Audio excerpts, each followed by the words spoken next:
So I want to talk heritage for a bit and the importance of it to a community. As we discuss in the current November edition of The Advocate, it seems Lindsay has had a bad habit over the years, long before your time, of allowing heritage buildings to either fall into disrepair or be destroyed.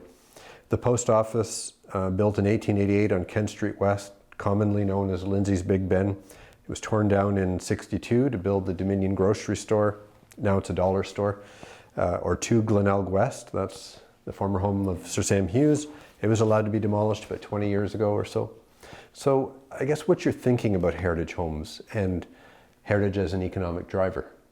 Yeah, it's a good question, and I do get asked it a lot.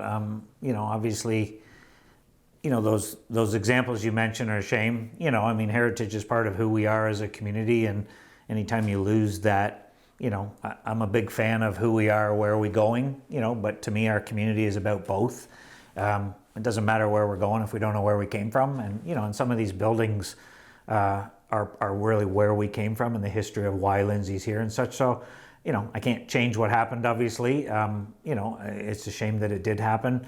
I'm very proud of the fact that I think, in the last 5 years since I've been here and this council, we're taking heritage, arts, and culture as well to, in a much more serious level. And I think you'll see less and less of that as we move forward. I'm very confident. We've declared 2 heritage districts, Lindsay and Oak Street in Fenelon Falls, and the downtown area of Lindsay.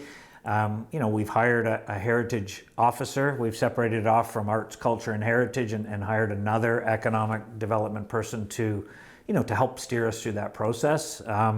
There's a lot of misunderstanding about heritage. Some people think if a building's declared heritage that, you can't touch it, you can't do anything with it.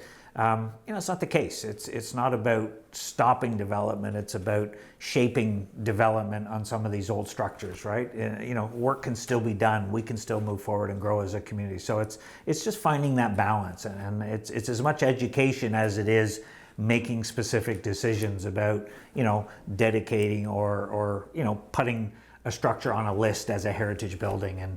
And there's lots of work to be done. There's lots of ways we can do it. There's some fabulous buildings, not just in Lindsay, but across our entire city, across the entire municipality. And, we need to do what we can do. And there's lots of great people out there that want to take those buildings and, I won't say modernize them, but make them useful today, but keep the integrity of why that, where that building came from intact from the past. So I think we're on a great path. Can you think of one off the top of your head that you admire? There's some old schoolhouses around. I don't have one that jumps out at me. I just know there's a little jail in Coboconk. When you go, Kirkfield has some really old structures, and even I didn't know, but when you go talk to some local people, did you know this building? I go, no, I did not know that, and that's kind of the story we need to tell, right? I mean, we're made up of all these different little neighborhoods and communities across the city of Kawartha Lakes, and it's not a weakness of who we are, it's a strength of who we are, and we need to be able to tell that story, and heritage is a huge part of that story. And I'm very supportive of our new economic development officer that we've hired to, again, steer us through that process as we move forward. But I think this council and the past council has made a commitment that this is important, and I can confidently say we've probably done more in the past 5 years for arts, culture, and heritage than were done in the previous 20. So, hopefully some of the things you mentioned won't continue to happen as we move forward. We've got some better processes in place, and hopefully we can maintain some of that, integrity from our past, which I agree with you, I think is crucial. One of the things also that I think people do not realize is that a heritage designation in and of itself does not mean the taxes go up.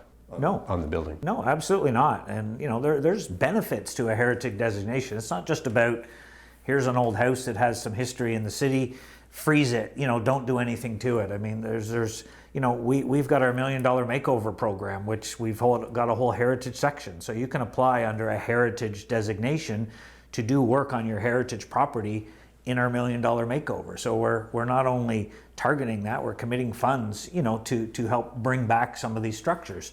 Heritage restoration usually is a bit of a specific talent and uses local contractors. So it's not like building a new house, right? I mean, it's probably better for our local economy in a lot of ways because we're employing local people to do that work. It's not a mass building of a subdivision. You know, we need that growth, but we also need to restore and keep some of these old structures around as well. So no, it doesn't hold it up at all. It doesn't do it. It doesn't add to the taxes. That's strictly based on assessment, the assessment value of a property.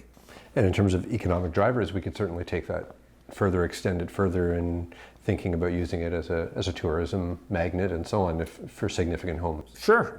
You know what? It's tourism is not just about turning an old home into a museum. You know, it's maintaining the integrity of an old downtown area or a certain district, or taking, you know, I've seen some amazing schoolhouses converted into residences, you know, where they've taken this old structure, they've redone it. I mean, we have lots of examples. The Pie-Eyed Monk, for instance, you know, look at that structure of that building and how sound it was and what they've done inside to complement that, you know, instead of knocking it down and rebuilding from scratch. You know, there's a lot of ways it can be done from an economic point of view that's great for our local economy, and people like to see that stuff, right? I mean, that's what separates us from a new community. It's that we've been here for several hundred years, and that's what people like. And this is what we like, and this is what, you know, it's all part of who we are.